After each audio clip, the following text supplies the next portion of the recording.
കായംകുളത്തെ പ്രധാന ജലസ്രോതസ്സായ മലയൻ കനാലിന്റെ ശുചീകരണം ആരംഭിച്ചു. നഗരസഭ 29-ാം വാർഡിലാണ് നീരൊഴുക്ക് സുഗമമാക്കാനുള്ള നടപടി ആരംഭിച്ചത്. കുറ്റിച്ചെടികളും വള്ളിപ്പടർപ്പുകളും നിറഞ്ഞ നിലയിലാണ് മലയൻ കനാൽ. നഗരസഭ 29-ാം വാർഡിൽ മഴക്കാലപൂർവ്വ ശുചീകരണ പ്രവർത്തനങ്ങളുടെ ഭാഗമായാണ് മലയൻ കനാലിലെ മാലിന്യങ്ങളും തടസ്സങ്ങളും നീക്കം ചെയ്യുന്ന പ്രവൃത്തി ആരംഭിച്ചത്. കായംകുളം നഗരസഭയുടെയും കൃഷ്ണപുരം ഗ്രാമപഞ്ചായത്തിലൂടെയും ഒഴുകി കായംകുളം കായലിൽ ചേരുന്ന മലയൻ കനാൽ ഒഴുക്ക് നിലച്ച് മരങ്ങളും കുറ്റിച്ചെടികളും വളർന്ന അവസ്ഥയിലാണ്. പുള്ളിക്കണക്ക് ഭാഗത്താണ് മരങ്ങളും കുറ്റിച്ചെടികളും വളർന്ന് മാലിന്യം നിറഞ്ഞ് പായലുകളാൽ മൂടി കനാൽ മലിനമായി കിടക്കുന്നത്. ചെട്ടിക്കുളങ്ങര, ഭരണിക്കാവ് ഗ്രാമപഞ്ചായത്തുകളിലെ ചെറിയ തോടുകൾ ഒഴുകി വളഞ്ഞ നടക്കാവിൽ സംഗമിച്ച് രണ്ടാം കുറ്റിയിലെത്തുമ്പോഴേക്കും തോട് വലിയ കനാലായി രൂപാന്തരപ്പെടും. നഗരത്തിലെ പ്രധാന തോടിന്റെ ശോച്യാവസ്ഥ പരിഹരിക്കണമെന്ന ആവശ്യം ഏറെക്കാലമായി ഉയരുന്നുണ്ട്. ഈ സാഹചര്യത്തിലാണ് നീരൊഴുക്ക് സുഗമമാക്കുന്ന ജോലികൾ ആരംഭിച്ചത്. നഗരസഭാ ചെയർപേഴ്സൺ പി ശശികല ഉദ്ഘാടനം ചെയ്തു. പരീക്ഷണാടിസ്ഥാനത്തിലാണ് നമ്മളിപ്പോൾ ഇവിടെ ഇതൊന്ന് നോക്കുന്നത്.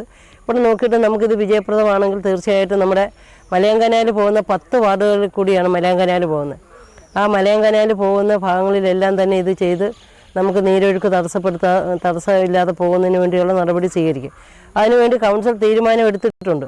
അപ്പോൾ ഇനി അതിൻ്റെ ഫണ്ടും ഒക്കെ വെച്ച് തന്നെ DPCയുടെ അംഗീകാരം വാങ്ങിച്ച് നമ്മൾ ഇത് ചെയ്യാനാണ്. കാരണം സർക്കാർ ഇത് അനുവദിക്കും, വേറെ കാര്യമൊന്നുമില്ല. നമുക്ക് ഈ വെള്ളപ്പൊക്കം വരുന്നതിന് മുമ്പായിട്ട് തന്നെ തോടുകൾ ഇതേപോലെ നവീകരിച്ചു കഴിഞ്ഞാൽ നമുക്ക് വെള്ളപ്പൊക്കം ഒരു പരിധി വരെ നമുക്ക് നിയന്ത്രിക്കാൻ കഴിയും. ഇപ്പോൾ തോട്ടിൽ കിടക്കുന്ന മാലിന്യങ്ങളെല്ലാം നീക്കം ചെയ്ത് ആഴം കൂട്ടി സൈഡ് ബണ്ട് പോലെ നിർമ്മിക്കുകയാണ്.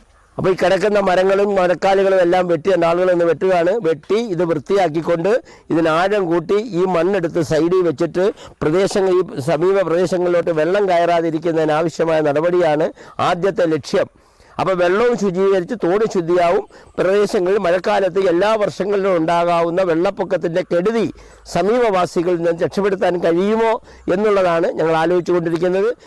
നഗരസഭയിലെ നിലവിലെ സാമ്പത്തിക സ്ഥിതി പ്രകാരം ഫണ്ട് ലഭ്യമല്ലാത്തതിനാൽ CSR ഫണ്ട് ഉപയോഗിച്ചാണ് ശുചീകരണ പ്രവർത്തനങ്ങൾ ആരംഭിച്ചത്.